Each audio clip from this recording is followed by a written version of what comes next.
Shalom keluarga damai dan sobat Samas yang dikasihi Tuhan. Dalam rangkaian peringatan ulang tahun GKI Damai ke-29, maka selama 3 hari ini, Sapaan Damai Sejahtera mengajak kita untuk merenungkan tentang tema dan arah pelayanan kita, yaitu membangun spiritualitas dalam pengajaran Kristiani yang saling menggembalakan.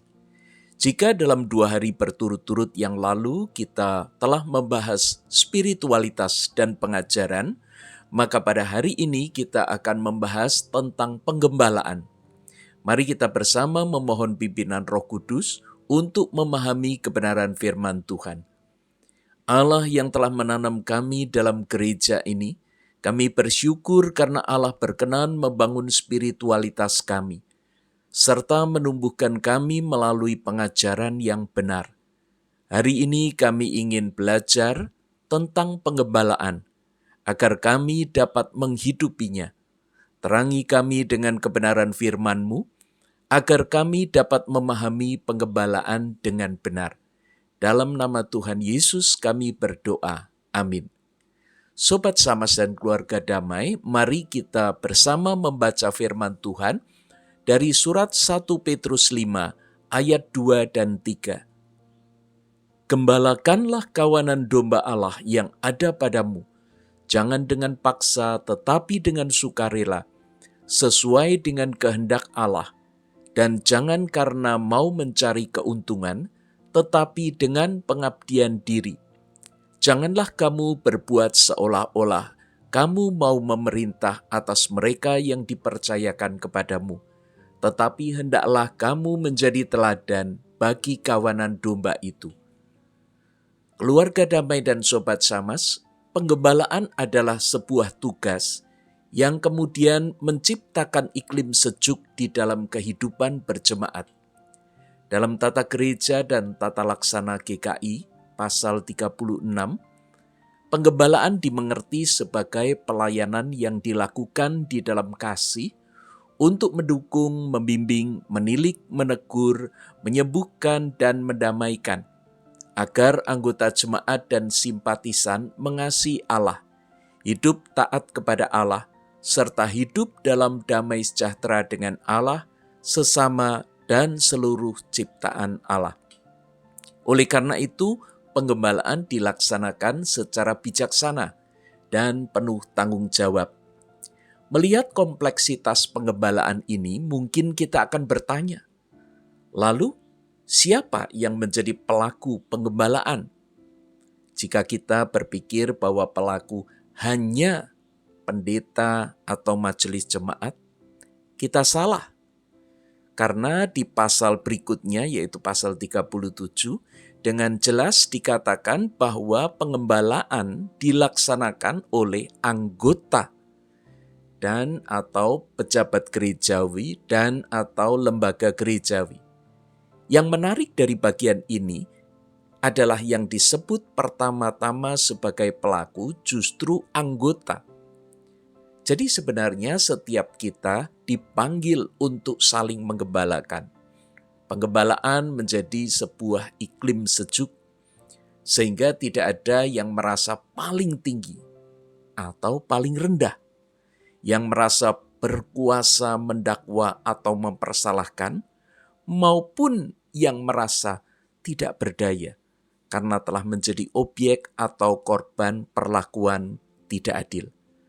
Pesan awal Petrus dalam firman Tuhan hari ini memang menunjuk kepada para penatua, namun ini berkaitan dengan tugas utama untuk menjadi teladan.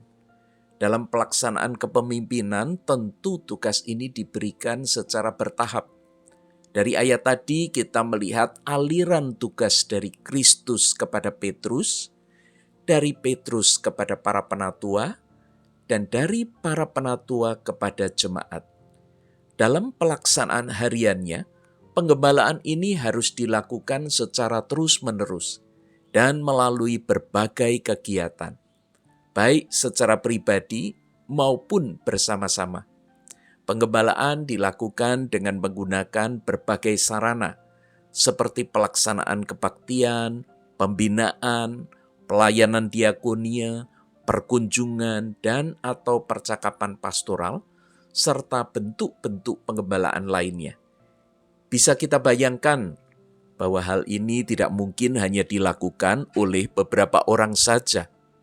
Mungkin mereka akan menjadi kelelahan atau frustrasi ketika harus mengantisipasi maupun menindaklanjuti umpan balik yang muncul sebagai respon atas tindakan yang dilakukan. Di sisi lain, dengan kualitas sumber daya jemaat yang terus meningkat, kompetensi pembinaan dan pelayanan akan jauh lebih baik ketika melibatkan anggota jemaat. Bahkan dalam penyempurnaan tata gereja dan tata laksana tahun 2023, pelayanan penggembalaan ini bukan hanya menyentuh anggota, namun juga simpatisan. Berada dalam suasana penggembalaan yang sejuk akan membuat kita merasa nyaman dan bersemangat untuk terus bertumbuh. Kita merasa berarti karena bisa melayani dan menjadi berkat. Jadi dengan sukarela, bukan dengan terpaksa. Ini persis seperti yang disampaikan oleh Rasul Petrus. Kerinduan untuk mengabdi dan berbagi merupakan karya Roh Kudus yang menggerakkan gereja Kristus untuk melakukan kehendak Allah. Maka tidak ada lagi sifat sok kuasa yang sekedar mau memerintah. Sebaliknya, keinginan untuk melayani akan menjadi teladan yang menggerakkan rekan-rekan lainnya. Cara pandang kita satu sama lain juga berperan penting dalam tindakan melayani dan memperlakukan sesama tubuh Kristus. Saat kita melihat rekan sebagai kawanan domba Allah, maka kita akan memperlakukan mereka dengan baik. Tidak lagi melihatnya sekadar dari status sosial semata. Dengan demikian, kita akan semakin mengenal dan peka akan keberadaan rekan-rekan kita. Saat mereka terluka, kekurangan, mengalami ketidakadilan, jatuh dalam dosa, maka kita dipanggil untuk menolong dan menguatkan mereka.